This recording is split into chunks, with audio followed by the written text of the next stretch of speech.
ஒற்றுமையோடு கடந்த 33 ஆண்டுகளாக முத்துப்பேட்டை என்கின்ற ஒரு அடையாளம் தமிழகத்தில் இந்து ஒற்றுமைக்கான ஒரு அடையாளம். முத்துப்பேட்டை என்கின்ற வார்த்தை கேட்கும் பொழுது எப்படி 33 ஆண்டுகளாக கட்டுக்கோப்பாக ஒற்றுமை குறையாமல், இந்த பகுதியில் ஜாதி மதமெல்லாம் இங்க இல்லைங்க, கிராமம் நகரம் என்பது இல்லை, பணக்காரன் ஏழை என்பது இல்லை, எல்லோருமே இந்த விநாயகர் சதுர்த்தி பெருவிழால ஒன்றாக இணைந்து ஒற்றுமையாக விநாயக பெருமானை இங்கிருந்து ஊர்வலமாக எடுத்து சென்று அவரை கரைப்பது வரை மிக ஒற்றுமையாக இருந்து, இந்து தர்மம் என்னவென்றால் எல்லா மக்களையும் ஒருங்கிணைக்கக்கூடிய தர்மம் என்பதை எடுத்து காட்டிக் கொண்டிருக்கக்கூடிய உங்கள் அனைவருக்கும் இந்த நேரத்தில் என்னுடைய நெஞ்சார்ந்த வாழ்த்துக்களையும் பாராட்டுகளையும் தெரிவித்துக் கொள்கின்றேன். நான் பேச ஆரம்பிப்பதற்கு முன்பு மேடையில் இருக்கக்கூடிய லக்ஷ்மண் ஸ்ருதி 100% மேனுவல் ஆர்கெஸ்ட்ரா அவர்கள்லாம் இங்கே வந்து இவ்வளவு நேரம் உங்களை மகிழ்வித்துக் கொண்டிருக்கின்றார்கள். அவர்களுக்கும் என்னுடைய நன்றியை தெரிவித்துக் கொள்கின்றேன். மேடையில் நமக்காக கடினமாக இவ்வளவு நேரமாக இசையமைத்துக் கொண்டிருக்கக்கூடிய எல்லாருக்கும் என்னுடைய நன்றியை தெரிவித்துக் கொள்கின்றேன். உங்கள் சார்பாக ஐயா அவர்களுக்கு அண்ணா ஒரு ஷால் போடுங்க. ஐயாவுக்கு எல்லாத்தையும் கௌரவிக்க ஐயாவுக்கு கௌரவம் பண்ணிருங்க. மாலை கொண்டு வாங்க ஐயாவுக்கு போட்டுரு. அண்ணா நீங்களே போடுங்க. வாழ்த்துக்கள் அண்ணா, வாழ்த்துக்கள்.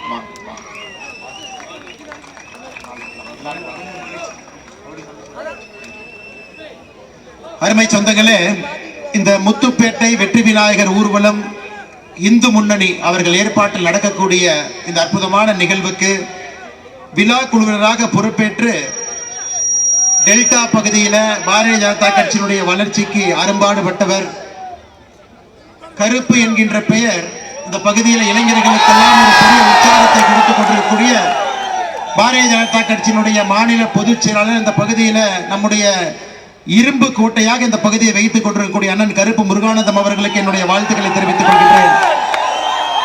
மிக அற்புதமான ஒரு பேச்சாளர், நம்ம எல்லாம் எப்பொழுதும் கூட மகிழ்வித்துக் கொண்டிருக்கக்கூடிய ஒரு மனிதர், சித்தாந்தவாதி, பாரதிய ஜனதா கட்சியினுடைய முன்னாள் மாவட்டத்தினுடைய பார்வையாளர் அண்ணன் பேட்டை சிவா அவர்களுக்கு என்னுடைய வாழ்த்துக்களை தெரிவித்துக் கொள்கின்றேன். இந்து முன்னணி பேரியக்கத்தினுடைய ஒன்றிய தலைவர் அண்ணன் வெங்கடேஸ்வரன் அவர்கள், இந்த இந்து முன்னணி இந்த பகுதியினுடைய முன்னாள் மாவட்ட தலைவர் அண்ணன் ராஜேந்திரன் அவர்கள், பாரதிய ஜனதா கட்சியினுடைய மாநில பொதுக்குழு உறுப்பினர் சிவராமன் அவர்கள், முன்னாள் மாவட்ட துணைத் தலைவர் குமரவேல் அவர்கள், மாவட்ட பொதுச் செயலாளர் அண்ணன் தமிழ்ச்செல்வன் அவர்கள், முன்னாள் மாவட்ட துணைத் தலைவர் மாரிமுத்து அவர்கள், முன்னாள் ஒன்றிய தலைவர் அண்ணன் அன்பழகன் அவர்கள், முன்னாள் மாவட்ட இளைஞரணி செயலாளர் தம்பிக்கோட்டை கண்ணன் அவர்கள், கல்லடி கொள்ளையிலிருந்து அண்ணன் கோபி அவர்கள், பாரதிய ஜனதா கட்சியினுடைய ஒன்றிய தலைவர் முருகானந்தம் பேட்டை அவர்கள், அவர்களுக்கு என்னுடைய நெஞ்சார்ந்த நன்றிகளை இந்த நேரத்தில் தெரிவித்துக் கொள்கின்றேன். மிக முக்கியமாக என்னோடு இந்த நிகழ்ச்சியில பங்கேற்பதற்காக வந்திருக்கக்கூடிய நம்முடைய மாவட்ட தலைவர் அண்ணன் வி கே செல்வம் அவர்களுக்கும் என்னுடைய வாழ்த்துக்களை தெரிவித்துக் கொள்கின்றேன். அதே போல செம்படுவன் காடு பேட்டை அதனுடைய வரவேற்பு குழுவினுடைய தி கிழக்காடனுடைய வரவேற்பு குழுவினுடைய எல்லா அன்பு சொந்தங்களுக்கும் கூட என்னுடைய வாழ்த்துக்களை தெரிவித்துக் கொள்கின்றேன். அன்பு சொந்தங்களே, 35 ஆண்டுகளுக்கு முன்பு இந்த பகுதியில ஒரு இந்து அவர்கள் இறந்த பிறகு ஒரு இந்து சொந்தத்தினுடைய உடலை எடுத்து செல்வதற்கு கூட, ஈமக்காரியங்கள் செய்வதற்கு கூட பேட்டைக்குள்ள போறதுக்கு பிரச்சனை இருந்தது. அதையெல்லாம் உடைத்து இன்னைக்கு எங்கு இருக்கக்கூடிய சொந்தங்கள் எல்லாம் ஒற்றுமையாக ஒரு எழுச்சியோடு 33 ஆண்டுகளாக தொடர்ந்து இங்கே விநாயகர் சதுர்த்தியினுடைய வெற்றி விநாயகருடைய ஊர்வலம் நடந்து கொண்டிருக்கிறது. 1980 இந்து முன்னணி ஆரம்பிக்கப்பட்ட பொழுது வீரத்துறவி ராமகோபாலன் ஐயா சொன்னாங்க, ஒரு பஞ்சாயத்துல குறைந்தபட்சம் ஒரு விநாயக பெருமானை ஊர்வலமாக எடுத்து சென்று அந்த விநாயக பெருமானை நாம ஊரில் இருக்கக்கூடிய பொது இடத்துல கரைக்கணும். 1980 அப்பெல்லாம் ஒரு விநாயகர் 2 விநாயகரை எடுத்து செல்வதற்கே பெரிய பிரச்சனை. இதே பேட்டையில ஒரு விநாயகர் ஆரம்பித்து இன்னைக்கு 19 விநாயகர் இத்தனை ஆண்டு காலமாக கம்பீரமாக ஒற்றுமையாக எடுத்து செல்லுகின்றோம் என்றால் அதற்கு காரணம் இங்க இருக்கக்கூடிய பொதுமக்கள் எல்லாம். நான் நிறைய பேர்த்த பார்த்தேன், சிங்கப்பூர்ல இருந்து வந்திருக்கிறேன், லண்டன்ல இருந்து வந்திருக்கிறேன், நான் வெளியூர்ல வேலை பார்க்கிறேன், எல்லோருமே வெற்றி விநாயகர் ஊர்வலத்துக்கு வந்திருக்கிறோம். தமிழ்நாட்டில் எங்கேயும் இல்லாத பெரும் சிறப்பு முத்துப்பேட்டைக்கு. ஏன்னாங்க ஐயா, இந்தியாவுக்கு வெளியே நம்ம சில நேரம் போகும் பொழுது இந்த முத்துப்பேட்டையினுடைய இளைஞர்களை அயல் நாட்டுல பல இடத்துல நான் பார்த்திருக்கிறேன். சிங்கப்பூர்ல மிக அதிகமாக, லண்டன்ல மிக அதிகமாக இந்த முத்துப்பேட்டையினுடைய இளைஞர்கள் பார்த்தீங்கன்னா உழைப்புக்கு பெயர் போனவர்கள், கடுமையாக உழைக்கக்கூடிய இளைஞர்கள். நிறைய இடத்துல ஹோட்டல்ல, வேற வேற இடத்துல, டிபார்ட்மெண்டல் ஸ்டோர்ல, எல்லா இடத்துலயும் வேலை பார்ப்பாங்க. என்னுடைய ஆசையெல்லாம் வெளியிருக்கக்கூடிய இளைஞர்கள் எப்படி வெற்றி விநாயகர் ஊர்வலத்திற்கு 1 நாள் 2 நாள் 3 நாள் வர முடிகிறதோ, இந்த பகுதியில் தொழில் வளர்ச்சி பெருக்கப்பட்டவுடன் நிச்சயமாக இளைஞர்கள்லாம் இங்க வரணும் அப்படிங்கிறது என்னுடைய கனவுங்க, என்னுடைய ஆசை. நிச்சயமாக ஒரு நாள் அது நடக்கும். அப்படிப்பட்ட கடினமாக உழைக்கக்கூடிய இளைஞர்கள் நம்ம ஊருக்கு வந்து கடினமாக உழைத்து இந்த பகுதியும் முன்னேறணும், அவங்களும் முன்னேறணும். எல்லாம் வல்ல விநாயக பெருமானதற்கு துணை நிற்கணும். அன்பு சொந்தங்களே, இன்னைக்கு இந்த பகுதி, இந்த முத்துப்பேட்டை சுற்றி இருக்கக்கூடிய 50 கிலோமீட்டர் பாருங்க, ஸ்ரீராம பெருமானுக்கு மிக நெருக்கமாக இருக்கக்கூடிய பகுதி. எங்கேயும் கூட தமிழகத்தில், இந்தியாவில் எந்த ஒரு பகுதியும் இவ்வளவு நெருக்கமாக ஸ்ரீராம பெருமானை கொண்டாட முடியாது. ஸ்ரீராம பெருமான் வனவாசத்தில் இருந்த பொழுதும் சரி, சீதா பிராட்டியை அங்கிருந்து இலங்கைக்கு, இப்ப இருக்கக்கூடிய இலங்கை, அங்கிருந்து திரும்ப கூட்டிக் கொண்டு வருவதற்காக ஸ்ரீராம பெருமான் இங்கிருந்து வேள்வியோடு சென்ற பொழுதும் சரி, இந்த முத்துப்பேட்டை சுற்றி இருக்கக்கூடிய பகுதியை பாருங்க. கோவிலூர் என்கின்ற பகுதியை நாம் அழைக்கின்றோம். இது திரு உசத்தான மந்திரபூஷீஸ்வரர் ஆலயமா இருக்கு.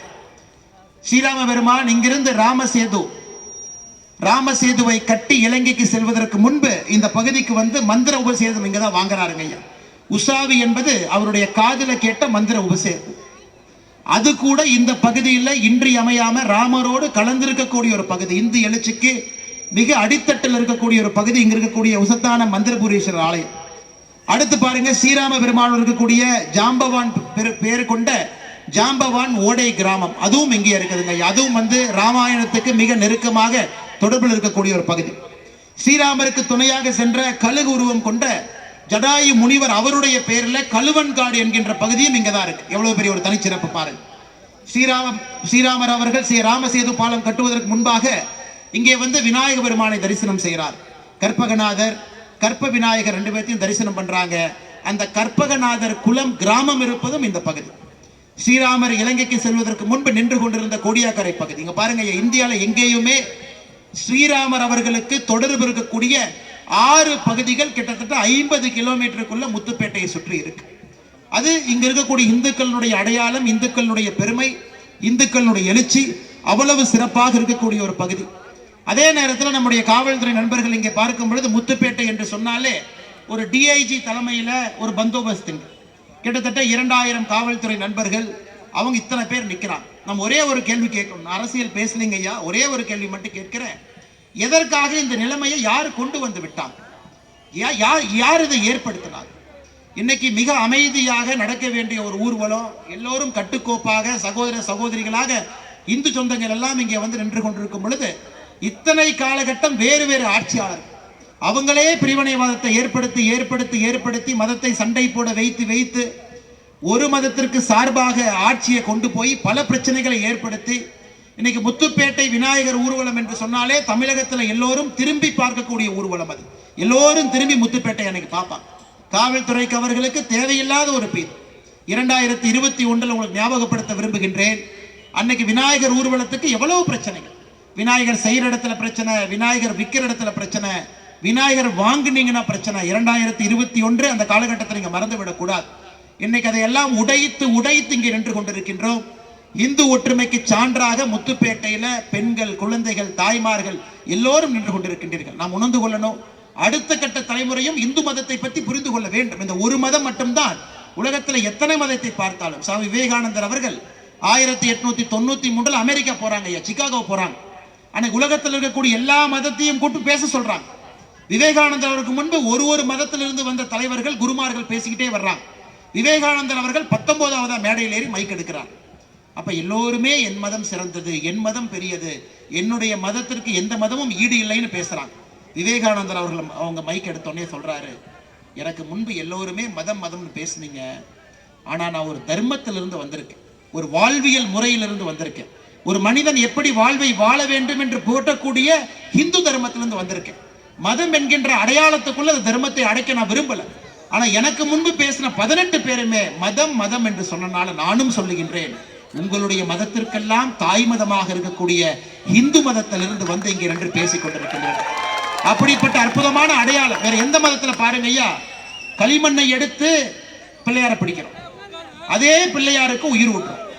அந்த பிள்ளையார 1ஆம் நாள், 3வது நாள், 5வது நாள், 7வது நாள் நாயப்படி முத்துப்பேட்டையில வெற்றி விநாயகர் ஊர்வலம் நாளைக்கு நடந்திருக்கு. ஆனா மாண்புமிகு நம்முடைய குடியரசுத் தலைவர் அவர்கள் இந்த மாவட்டத்துக்கு, உங்களுடைய மாவட்டத்துக்கு உங்களை பார்க்க வர்றார். அதற்காக காவல்துறை எல்லாருமே நம்முடைய விழா குழு அண்ணன் கருப்பு முருகானந்தம் அவங்ககிட்ட வேண்டுகோள் வச்சாங்க, இந்த ஊர்வலத்தை ஒரு நாள் முன்னதாக, எப்பொழுதுமே 7வது நாளாக நடக்கக்கூடிய முத்துப்பேட்டை வெற்றி விநாயகர் ஊர்வலம் 6வது நாளாக நடத்த முடியுமா? நீங்கள் எல்லாமே ஒத்துக்கிட்டு ஒரு நாள் முன்னாடி கொண்டு வந்திருக்கிறீங்க. காரணம், நம்முடைய மேதகு ஜனாதிபதி அவர்கள் வரும் பொழுது அந்த விழாவிற்கு எந்த பிரச்சனையும் ஏற்படுத்தக்கூடாது. அப்படிப்பட்ட பாருங்க, களிமண்ணிலிருந்து கடவுளை உருவாக்கி அந்த கடவுளுக்கு உயிர் கொடுத்து அந்த கடவுளை 1வது நாள் 3வது நாள் 5வது நாள் 7வது நாள் நாமளே கொண்டு போய் கரைக்கிறோம். ஏன் கரைக்கிறோங்க ஐயா? கடவுள் நம்ம வீட்டில் இருக்கும் பொழுது நமக்கு பயன்படுறார். அதே கடவுளை ஊரில் இருக்கக்கூடிய குளத்துல கொண்டு போய் கரைக்கும் பொழுது கடவுள் களிமண்ணாக மாறும் பொழுது விவசாய பெருமக்களுக்கு பயன்படுகின்றார். 365 நாட்களும் களிமண்ணிலிருந்து வரக்கூடிய விநாயகர் மறுபடியும் களிமண்ணாக மனிதன் தோன்றி பிறந்து ஆத்மா மட்டும் அப்படியே இருக்குதுங்க ஐயா. ஒரு இந்து தர்மத்தை மிக ஆழமாக பிரதிபலிக்கக்கூடியது விநாயகர் சதுர்த்தி பெருவிழா. இன்னொரு பக்கம் பெரிய வருத்தம் என்னன்னாங்க ஐயா, தமிழ்நாடு முழுவதுமே புதிதாக ஒரு விநாயகரை நம்ம வைக்கணும் அப்படின்னா ஏகப்பட்ட பிரச்சனை. 10 டிபார்ட்மெண்ட் கிட்ட போய் அனுமதி வாங்கணுங்க ஐயா. 10 டிபார்ட்மெண்ட். நாம ஏதோ தப்பு பண்ற மாதிரி, நாம ஏதோ கொள்ளடிக்கிற மாதிரி, நாம ஏதோ தவறான ஒரு செயல் செய்யற மாதிரி ஒரு புதிய விநாயகரை வைக்கணும்னா 10 பேர்கிட்ட பர்மிஷன் வாங்கணும். 10 பேர். PW department, electricity department, fire service department, காவல்துறை, தாசில்தார், பிஏ 10 பேர்கிட்ட அனுமதி வாங்கி கஷ்டப்பட்டு ஒரு விநாயகர். நீங்க முத்துப்பேட்டையில ஆண்டாண்டு காலமாக 19 விநாயகர் அப்படியே இருக்கிறாங்க. ஆனா மக்கள் தொகை அதிகமா இருக்கு. இளைஞர்கள் விநாயகரை வைத்து கும்பிட வேண்டும் என்று நினைக்கின்றார்கள். ஒரு கிராமத்துக்கு போறாங்க. இதையும் அரசு யோசிக்கணும். இந்த ஒரு விழா மட்டும்தான் மக்களை இணைக்கக்கூடிய விழா. இன்னைக்கு நம்முடைய விநாயகர் சதுர்த்தி என்பது ஜாதி மதத்தை தாண்டி மக்களை கொண்டு வருதுங்க ஐயா. பணக்காரன் ஏழை என்று பார்ப்பதில்லை. நகரத்துல வசிக்கிறோம், கிராமத்துல இல்ல, எல்லாருமே வந்து நிக்கிறோம். இந்த ஒற்றுமையை அரசாங்கத்தால உருவாக்க முடியாதுங்க. அரசாங்கம் எந்த திட்டத்தை போட்டு உருவாக்கும்? விநாயகர் சதுர்த்தி பெருவிழா தானாக ஒற்றுமையை மக்கள்கிட்ட உருவாக்குது. ஆனா அனுமதி கொடுக்க மாட்டோம். 10 அடிக்கு மேல விநாயகர் வைக்க கூடாது, விநாயகர் இப்படித்தான் இருக்கணும், இவ்வளவு கட்டுப்பாடுகள் போட்டு விநாயகர் நடக்கு. சென்னையில பாருங்க, விநாயகர் சதுர்த்தி பெருவிழால விநாயகர் போகக்கூடிய பாதையில நம்முடைய இஸ்லாமிய பெருமக்கள் அவர்கள் தொழுகக்கூடிய மசூதி இருக்கு. அந்த மசூதியை போலீஸ் அவங்களே போட்டு துணியை போட்டு மறைக்கிறாங்க. எதற்கு? ஒரு மசூதியை நீங்க துணியை போட்டு மறைச்சீங்கன்னா அது மசூதிக்கும் அழகல்ல, அந்த பகுதியில் செல்லக்கூடிய விநாயகருக்கும் அழகல்ல. யாரும் எந்த பிரச்சனையும் எங்கேயும் ஏற்படுத்த போவது கிடையாது. அரசு இவர்களாகவே காவல்துறையை தூண்டிவிட்டு இவர்களாகவே வேண்டும் என்று இந்த வேலையை செய்யும் பொழுது எப்படி மதத்திற்குள்ள அந்த விஷமத்தனம் என்பது அதிகரிக்க போகுது. யாரோ தவறான ஒரு மனிதன் தவறான ஒரு செயலை செய்து மறுபடியும் அந்த வன்மம் அதிகரிக்கும். காவல்துறை யோசிக்கணும், அரசு யோசிக்கணும். ஒரு ஆண்டு விநாயகர் சதுர்த்தி விழா என்பது இவ்வளவு கட்டுப்பாடு போட்டு பிரச்சனை ஏற்படுத்தி அதன் மூலமா விழாவை நடத்த வைக்கிறாங்க. இதையெல்லாம் நிச்சயமாக கருப்பண்ணன் சொல்லிட்டாரு அரசியலே பேசக்கூடாதுன்னு. அரசியலே பேசாம சில முக்கியமான விஷயங்கள் உங்களிடம் சொல்ல வேண்டிய கட்டாயம் இந்த நேரத்தில் எனக்கு இருக்கு. ஏன்னா எல்லா மக்களும் எல்லா கட்சியிலிருந்து வந்திருக்கிறீங்க, அது பாராட்டுக்குரிய விஷயம். நான் எந்த கட்சியும் எந்த ஆட்சியும் குறை சொல்ல, பொதுவாக நான் சொல்லுகின்றேன். நீங்களே கண்ணாடி முன்னாடி பாருங்க, ஒரு விநாயகர் சதுர்த்தி பெருவிழா ஊர்வலத்தை நடத்துவதற்கு இவ்வளவு கட்டுப்பாடுகள் வேண்டுமா? இவ்வளவு கட்டுப்பாடுகள் வேண்டுமா? அது விநாயகருக்கு அழகா? இதையெல்லாம் கூட நம்ம யோசிக்கணும். ஆட்சியில் இருக்கக்கூடியவர்கள், உயர் பொறுப்பில் இருக்கக்கூடிய காவல்துறை அதிகாரிகள், மாவட்டத்தினுடைய ஆட்சியர்கள் தைரியமா முன்னாடி வந்து நிக்கணும். அவங்க பயந்துக்கிறாங்க, ஐயோ இதாயிருமோ, ஐயோ அதாயிருமோ. ஒரு விநாயக பெருமான் ஊர்வலம் எடுத்து செல்வதற்கு நம்ம நாட்டுல சுதந்திரம் கிடைத்து இத்தனை ஆண்டுகள் கழித்து பயந்தோம்னா எப்படிங்க? யோசிச்சு பாருங்க. 1947 சுதந்திரம் கிடைத்த பிறகு 2025 இன்னும் அரசுக்கு பிரச்சனை, இன்னும் காவல்துறை அதிகாரிகளுக்கு பிரச்சனை, மாவட்டத்தினுடைய எஸ்பி அவர்களுக்கு பிரச்சனை. இதையெல்லாம் கூட உங்களுடைய கவனத்துக்கு நான் கொண்டு வர்றேன். அதே நேரத்தில் ஐயா, இந்த ஒற்றுமை அடுத்த கட்டத்துக்கு போகணும். விநாயகர் சதுர்த்திக்கு நம்ம வந்தோம், ஒற்றுமையா வந்தோம், எல்லோரும் சேர்ந்து நின்றோம் என்பதை தாண்டி ஒற்றுமையாக இந்த தர்மம் குலையாம பார்த்துக்க வேண்டிய கடமை நமக்கு இருக்குதுங்க ஐயா. இன்னைக்கு பாரத பிரதமர் நரேந்திர மோடி அவர்கள் பாருங்க எவ்வளவு பெரிய பெருமை. அயோத்தியில கோவில் கட்டினார். ஜனவரி 2024 500 ஆண்டுகளாக காத்திருப்புக்கு பிறகு அங்கே கோவில் கட்டப்பட்டது. பிரதமர் அவர்கள் நேரடியா போயிருக்கலாங்க ஐயா, நேரடியா போயிருக்கலாம். அயோத்தியாவுக்கு போக விரும்பல. அந்த பிரதமருக்கு தெரியும் இந்து மதம் இந்தியாவை ஒன்றாக பிணைத்திருக்கிறது. அந்த மனுஷன் 9 நாள் விரதம் இருக்கார். அதுல 2 நாட்கள் தமிழ்நாடு வர்றார். தமிழ்நாட்டுக்கும் ராமபெருமானுக்கும் மிக அதிக தொடர்பு, அதிக சம்பந்தம் இருக்கு. ராமபிரான் எங்கெல்லாம் போனாரோ அங்கெல்லாம் பிரதமர் போறார். எல்லாம் முடிச்சுட்டு அயோத்தியாவுக்கு போறார். நாம் புரிந்து கொள்ள வேண்டும், நம்முடைய நாட்டுல நம்முடைய தர்மத்தை நாம எந்த தர்மத்துக்கும் எதிரி இல்லைங்க ஐயா. எல்லாரும் அவங்கவுங்க மதத்தை நல்லா சாமி கும்பிடணும், நல்லா கொண்டாடணும். அதே நேரத்துல நாம் இருக்கக்கூடிய தர்மத்தை விட்டு கொடுக்க வேண்டிய அவசியம் யாருக்கும் இல்லை. இன்னைக்கு பள்ளிக்கூடத்துல ருத்ராட்சம் போடக்கூடாது, பள்ளிக்கூடத்துக்கு போகும்போது திருநூறு வைக்கக்கூடாது, பள்ளிக்கூடத்துக்கு போகும்போது இவ்வளவு கட்டுப்பாடுகள் குழந்தைக்கெல்லாம் விதிக்கும் பொழுது ரொம்ப தவறா இருக்கு. இந்த மதத்திற்கு அழிவும் இல்லை, ஆரம்பமும் இல்லை. இது ஆண்டாண்டு காலமாக ஆயிரக்கணக்கான ஆண்டுகளை தாண்டி நிற்கக்கூடிய தர்மம். சுவாமி விவேகானந்தர் அவர்கள் சொன்னது போல நீங்க எல்லாம் மதம் மதம் என்று சொல்கின்ற காரணம், நான் தர்மத்திலிருந்து வர்றேன், நாயன் தர்மத்தை பார்க்கக்கூடிய வாழ்வியல் நெறியிலிருந்து வர்றேன். நீங்கள் மதம் என்று சொன்னாலும் நானும் சொல்லுகின்றேன், உங்களுடைய மதத்திற்கெல்லாம் தாய் மதத்திலிருந்து வந்திருக்கின்றேன் உரை ஆரம்பிச்சார். அதை இன்னைக்கு அரசுகள் உணர்ந்து கொள்ள வேண்டும். பள்ளிக்கூடத்தில் எல்லோருமே அவர்களுடைய மத அடையாளங்கள், யாரையும் தடுக்கலைங்க. திருநூறு வைக்கல எந்த தவறும் கிடையாது. அந்த குழந்தைக்கு ஆன்மீக நெறி, அந்த குழந்தைக்கு ஒரு தப்பு எது சரி எதுன்னு சொல்லி கொடுக்கணும். ஒரு ருத்ராட்சம் போடல எந்த தவறும் இல்லை. அதை இன்னைக்கு பள்ளிக்கூடத்தில் பிரச்சனை ஏற்படுத்துறாங்க. அதையெல்லாம் கூட இது போன்ற ஒரு அற்புதமான விழாவில் நாம் சேர்ந்திருக்கும் பொழுது பேசுவதற்கு நமக்கு ஒரு வாய்ப்பு. வேற எந்த பண்டிகையில் நம்ம சேருவோங்க ஐயா? நம்ம எல்லோருக்கும் வேலை இருக்கு, எல்லோரும் கடினமா உழைக்கிறீங்க, எல்லோருமே பிஸியா இருக்கிறீங்க. இது போன்ற பண்டிகையில மட்டும்தான் நம்ம எல்லாரும் ஒன்னா வந்து சேரும். அந்த காலத்துல சினிமா தியேட்டருக்கு போறீங்க, அதுவும் போறது இல்லை. முதல்ல வார சந்தை இருந்தது, அதுக்கும் நம்ம போறது. இன்னைக்கு இது போன்ற சதுர்த்தி விழாவில், இது போன்ற பெருவிழாவில் தான் நாம் எல்லோரும் ஒன்றாக இணைந்து நம்முடைய தர்மத்தை, நம்முடைய மதத்தை பேணி காட்பதற்கு, பாராட்டுவதற்கு, போற்றுவதற்கு நமக்கு ஒரு வாய்ப்பு. அதனால் நிச்சயமாக இந்த விழாவில் பங்கேற்கக்கூடிய எல்லா அன்பு சொந்தங்களும் கூட கொஞ்சம் கவனம் கொடுத்து இந்த தர்மத்தை இன்னும் வலிமையாக, இன்னும் ஆழமாக நீங்கள் கொண்டு செல்ல வேண்டும். குறிப்பா இளைஞர்கள், நம்முடைய இளைஞர்கள் இன்னைக்கு எவ்வளவு ஆர்வமாக முத்துப்பேட்டை கருப்பண்ண கடந்த 3-4 ஆண்டுகளாக பார்த்துக் கொண்டிருக்கின்றேன், நான் பார்த்துக் கொண்டிருக்கின்றேன். மிகச் சிறப்பாக பேட்டை சிவானில் இருக்காங்க, மிகச் சிறப்பாக இது நடந்து கொண்டிருக்கிறது. இன்னைக்கு இளைஞர்களுக்கு ஒரு வேண்டுகோள், இந்தியா முழுவதுமே, ஏன் தமிழ்நாட்டில் அதிகமா ஏரி குளங்கள்லாம் தண்ணி இல்லைங்கய்யா, வத்தி போச்சு. இன்னைக்கு விநாயகரை கொண்டு போய் நம்ம கரைக்கணும்னாவே சென்னையெல்லாம் பார்த்தீங்கன்னா தண்ணி லாரி கொண்டு வந்து குளத்துக்குள்ள தண்ணி விட்டு விநாயகர் கரையும் அளவுக்கு தண்ணி விட்டு விநாயகர் கரைந்த பிறகு கிளம்பி போயிடுவாங்க. அது விநாயகருக்கு நம்ம செய்யக்கூடிய அவமானங்கய்யா. அரசு எல்லா இடத்துலையும் தோத்துட்டாங்க. விவசாயத்தை பொறுத்தவரை வேலை செய்யல. ஆனா இன்னைக்கு இளைஞர்கள் ஒரு சேலஞ்ச் எடுத்துக்கணும். முத்துப்பேட்டை சுற்றி இருக்கக்கூடிய பகுதியில நாம் ஏரி குளத்தை நாம சுத்தம் பண்ணுங்க ஐயா. நாம ஏரி குளத்தை உள்ளூர்ல இருக்கக்கூடிய இளைஞர்கள் எவ்வளவு ஆர்வமாக இந்த விழாவில் இருக்கிறீங்களோ, நீங்க ஒரு ஜேசிபியை கொண்டு போய் ஒரு 100 இளைஞர்கள் போய் ஒரு குளத்தை சுத்தம் பண்ணி, குளத்தை கொஞ்சம் தோண்டி தூர்வாரி தண்ணி வரக்கூடிய பாதைகள் எல்லாம் நேர்படுத்தி வைக்கணும். மழை பெய்யும் பொழுது தண்ணி தேங்கும். ஒரு குளத்தை பாதுகாக்க வேண்டிய கடமை. அதனாலதான் பெரியவர்கள் விநாயகர் சதுர்த்தி அன்னைக்கு குளத்துல போய் நம்ம கரைக்கிறோம். ஏன்னா ஊர்ல குளம் இருந்தால்தான் ஊருக்கு அடையாளம், ஊர்ல குளம் இருந்தால் தான் விவசாயம் பெருகும். அந்த குளத்துல நாம களிமண்ணை போய் சேர்த்தாதான் அந்த குளத்துக்கு அழகு. அதனால நிச்சயமாக அடுத்த ஆண்டுக்குள்ள எல்லா இடத்திலும் நம்முடைய சொந்தங்கள் குளம் எங்கெல்லாம் இருக்கோ, ஏரி எங்கெல்லாம் இருக்கோ, நீங்க உள்ள இறங்கி சுத்தம் பண்ணி அதுல நீர்நிலையை தண்ணீர் தேக்கும் அளவுக்கு நீங்கள் ஏற்படுத்தி கொடுக்கணும். இளைஞர் சக்தி இங்க நினைச்சா அது முடியும். நானும் வந்தேன், மைக் இருக்கு, 4 வார்த்தை பேசணும் இல்லைங்க ஐயா. இளைஞர்களுக்கு ஒரு அறிவுரை சொல்ல வேண்டிய கடமை நமக்கு இருக்குங்க ஐயா, நாமளும் செய்யணும். இளைஞர்கள் நினைத்தால் எதை வேண்டுமானாலும் செய்ய முடியும். கண்டிப்பா நம்ம ஊர்ல ஏரி குளத்தை இளைஞர்கள் நீங்க கையில் எடுக்கணும். அதை நீங்க சுத்தம் பண்ணி தண்ணி இருப்பளவு கொள்ளளவு கொண்டு வருவதற்கு நீங்கள் ஏற்பாடு செய்யணும். அது நிச்சயமாக எங்க இருக்கக்கூடிய இளைஞர்கள் நீங்க செய்யணும். அதே நேரத்தில் விவசாய பெருமக்கள், திருவாரூர் இந்த பகுதி முத்துப்பேட்டை எல்லாம் பார்த்தீங்கன்னா அப்படியே பச்சை பசேல்னு கண்ணு கெட்டிய தூரம் வரை வயல்காடுகள் இருக்கக்கூடிய பகுதி. நம்முடைய பாரத பிரதமர் நரேந்திர மோடி அவர்கள் விவசாயிகள் மீது ஒரு பெரிய கண்ணு வச்சு வேலை செஞ்சுட்டு இருக்கிறாங்க. குறிப்பாக தமிழகத்தில் இன்னைக்கு 6000 ரூபாய் விவசாய பெருமக்களுக்கு 22 லட்சம் பேர்த்துக்கு வருஷம் 6000 ரூபாய் பணம் வருதுங்க ஐயா. 86 லட்சம் விவசாயிகள் பயிர் காப்பீடு திட்டத்தில் பயனடைஞ்சிருக்கிறாங்க. பாருங்க, மொத்த மக்கள் தொகை 8.5 கோடி. அதுல விவசாய பெருமக்கள் 2.5-3 கோடி பேர் விவசாயம் பார்க்கறாங்க.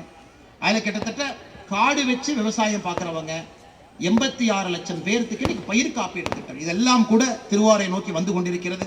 நிச்சயமா உங்களுடைய உழைப்புல அடுத்த கட்டம் இன்னும் திருவாரூரை பொறுத்தவரை தொழில்துறையில நம்பர் 1 மாநிலமாக வர வேண்டும். இன்னைக்கு திருவாரூரை பொறுத்தவரை இளைஞர்களுக்கு வேலை வாய்ப்பை உருவாக்கி கொடுக்கணும். நம்ம நம்பர் 1 மாவட்டமாக இந்த மாநிலத்தில் வரணும். நீங்க எல்லாம் சேர்ந்து அதை நடத்தி காட்டணும் ஐயா. எழுச்சி இருக்கணும், தர்மத்தின் மீது நமக்கு இருக்கக்கூடிய பற்று இருக்கணும், தர்மத்தின் மீது நமக்கு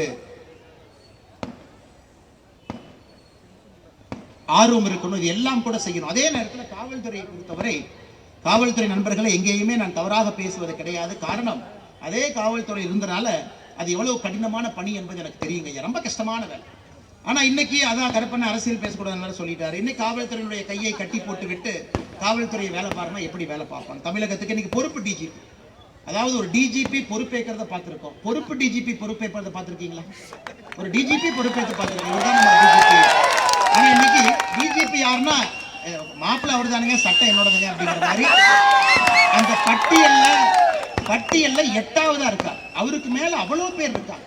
இந்தியா முழுவதும் இந்த அநியாயம் எங்கேயுமே இல்லைங்க ஐயா. முதல் வேண்டாம், திமுக அரசியல் பேசக்கூடாது. முதல் வேண்டாம், நம்ம ஆட்சிக்கு எதிரானவர். 2வது வேண்டாம், கடைசியா 8வது இருக்கிறவரை கொண்டு வந்து பொறுப்பு டிஜிபியா போட்டிருக்காங்க.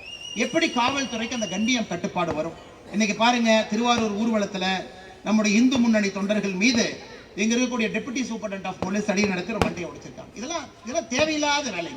இது காவல்துறைக்கும் பொதுமக்களுக்கும் இடையில் இருக்கக்கூடிய கருத்து வேறுபாடுகளை இன்னும் பெருசாக்க போகுது. எல்லாம் பேசி தீர்க்க வேண்டிய பிரச்சனை, அமைதி காக்க வேண்டிய பிரச்சனை, காவல்துறை தலைவர்கள் இருக்கிறாங்க, அவங்ககிட்ட பொறுமையாக சொல்லி செய்ய வேண்டிய பிரச்சனை. ஒரு சின்ன ஒரு காயத்தை ஏற்படுத்தும் பொழுது அது வடுவாக வந்து உட்காரும். அதை கடுமையான கண்டனங்களை இந்த நேரத்தில் நான் பதிவு செய்கிறேன்.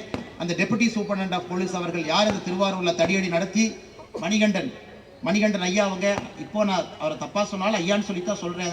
அந்த உடுப்புக்கு நம்ம மரியாதை கொடுக்கணும். அந்த டிவைஎஸ்பி மணிகண்டன் ஐயா, இதெல்லாம் நீங்க பண்ணக்கூடாதுங்க ஐயா, கொஞ்சம் நீங்க பாத்துக்கணும். மக்கள் உங்களுக்காக இருக்கிறாங்க, நீங்க மக்களுக்காக இருக்கிறீங்க. தடி நடத்த வேண்டிய அவசியம் இல்லை, மண்டை உடைச்சிருக்கிறீங்க. இதை கடுமையா நான் கண்டிக்கிறேன். இதை காவல்துறையினுடைய சூப்பரண்ட் ஆஃப் போலீஸ் இதை பார்க்கணும். திரும்ப இது போன்ற ஒரு வாய்ப்பை ஏற்படுத்தி கொடுக்காம எஸ்பி அவர்கள் எல்லாம் அவருக்குள்ள வந்து நடவடிக்கை எடுக்கணும். காவல்துறை சொன்னதுக்காக பாருங்க, காவல்துறை நாளைக்கு இருந்த ஊர்வலத்தை இன்னைக்கு மாத்துக்குன்னு சொன்னாங்க. உங்களுக்கு இன்னைக்கு வேலை இருந்திருக்கும். எல்லாரும் வேலையை ஒத்தி வைத்து விட்டு காவல்துறை சொல்றாங்களேன்னு எல்லாரும் ஊர்ல இருந்து கிளம்பி வந்து இன்னைக்கு பாக்குறீங்க. அப்ப காவல்துறையின் மீது மரியாதை கொடுத்து நாமெல்லாம் நடந்து கொள்ளும் பொழுது நமக்கும் காவல்துறை மரியாதை கொடுத்து நடந்து கொள்ள வேண்டும் என்பது எதிர்பார்க்கின்ற நியாயமான ஒரு எதிர்பார்ப்பு தானே.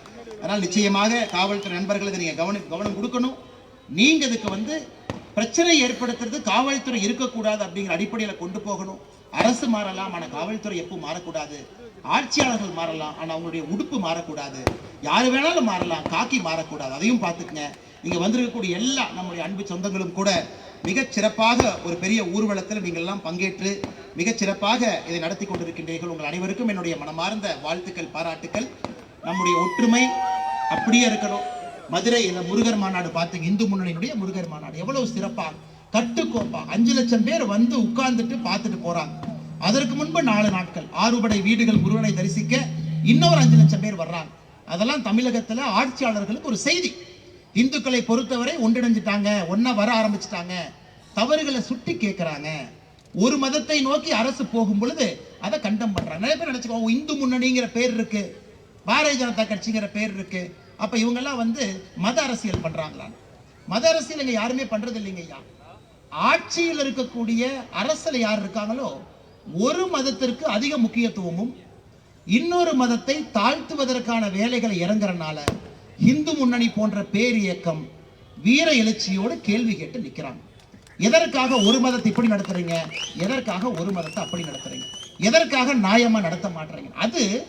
அது வந்து ஒரு மதவாத கட்சி கிடையாதுங்க ஐயா. ஒரு மதவாத கட்சினா ஒரு மதத்திற்கு மட்டும் பேசி அந்த மதத்தை மட்டும் எல்லாவித சலுகைகளும் கொடுப்பது. பாரதிய ஜனதா கட்சியா இருக்கட்டும், இந்து முன்னணியா இருக்கட்டும், நாம் கேட்பது எல்லா மதத்தையும் சமமாக நடத்துங்க, எல்லா மதத்துக்கும் சம மரியாதை கொடுங்க, எல்லா மதத்துக்கும் அவரவர்கள் வேலையை அவரவர்கள் கோயிலுக்கு போய் சாமி கும்பிட்றதுக்கான அனுமதி கொடுங்கன்னு தான் நம்ம கேட்கிறோம். நிச்சயமா தமிழ்நாட்டில் வருகின்ற காலத்துல இந்து அறநிலைத்துறை என்கின்ற துறை இருக்கக்கூடாது. அது வந்து பெரிய பிரச்சனை, அவங்க இருந்தாவே பெரிய பிரச்சனை. கிட்டத்தட்ட 5,4 லட்சம் ஏக்கர் இந்து அறநிலைத்துறை கீழ் இருக்குதுங்க ஐயா. 5,4 லட்சம் ஏக்கர் இருக்கு. யாருகிட்டையுமே இவ்வளவு சொத்து கிடையாதுங்க ஐயா. இந்து அறநிலைத்துறை கையில் 5,4 லட்சம் ஏக்கர் இருக்கு. அந்த ஏக்கர் யாருகிட்ட இருக்கு, எவ்வளவு லீஸ் வருது, வாடகை எவ்வளவு வருது, அதுல யாரு கடை வச்சிருக்கிறாங்க, யாருக்குமே தெரியாது. இந்து அறநிலைத்துறை மட்டும் ஒழுக்கமாக தன்னுடைய பணியை செய்தால் கோவில் வருமானம் மட்டும் போதும். தமிழ்நாட்டினுடைய பட்ஜெட் கோவில் வருமானத்தை வச்சு போட்டு போயிடலாங்க, வேற எதுவுமே வேண்டாம். ஆனா இன்னைக்கு இந்து அறநிலைத்துறை அதனுடைய நடவடிக்கை என்பது மிக மோசமாக அதல பாதாளத்தில் இருக்கு. 5,25,000 ஏக்கர் இருக்கணும். 1986 அவங்க கொடுத்த குறிப்பின்படி இன்னைக்கு கிட்டத்தட்ட 1 லட்சம் ஏக்கர் காணாம போயிடுச்சு. திருச்செந்தூர்ல ஆயிரக்கணக்கான மாடுகள் கொடுத்திருக்கிறாங்க. ஆய்வறிக்கைப்படி ஒரு மாட்டையும் காணாம். கிணத்தை காணாங்கிறதெல்லாம் தாண்டி இன்னைக்கு மாட்டை காணா, நிலத்தை காணா. இந்து அறநிலையத்தை போல அமைப்புகள் பார்த்தீங்கன்னா ஒரு தலைபட்சமா நடக்கிறாங்க. எத்தனை கோவில்ல 6 கால பூஜை நடக்குது பாருங்க. ஒரு கால பூஜை சொல்லுங்க. எத்தனை கோயில்ல ஒரு கால பூஜை? 46,000 கோயில் தமிழ்நாட்டில் இருக்குதுங்க. எத்தனை கோயில்ல ஒரு கால பூஜை இல்ல? அதையெல்லாம் நீங்க யோசிக்கணும், அதெல்லாம் நீங்க மனசுல வச்சுக்கணும். அது எல்லாம் நீங்க என்னதான் நம்ம அரசியல் பேசக்கூடாது என்றாலும் கூட அரசியல் கலந்துருச்சுங்க எல்லா இடத்துலையும். ஏறி வர டவுன் பஸ் அரசியல் இருக்கு, குடிக்கிற தண்ணியில் அரசியல் இருக்கு, டீ கடையில் போய் பேசினா முதல்ல அரசியல் தான் பேசணும். அதனால என் அன்பான வேண்டுகோள், தேர்தல் வரும் பொழுதெல்லாம் இதை கவனத்தில் கொண்டு ஏமாறாம நம்ம கரெக்டா ஓட்டு போடணுங்க ஐயா. தமிழ்நாட்டு மக்களுடைய பெரிய பிரச்சனை என்னன்னா நம்ம ரொம்ப நல்லவங்க, அதான் பிரச்சனை. நல்லவங்க எப்பவுமே இதயத்துல யோசிப்பாங்க ஐயா, கெட்டவங்க மூளையில யோசிப்பாங்க. நல்லவங்க இதயத்துல யோசிப்பாங்க, போட போகிறது பரவாயில்ல, சரி ஒரு தடவை மன்னிச்சு விட்டுறேன், ஒரு தடவை வாய்ப்பு கொடுக்குறேன்.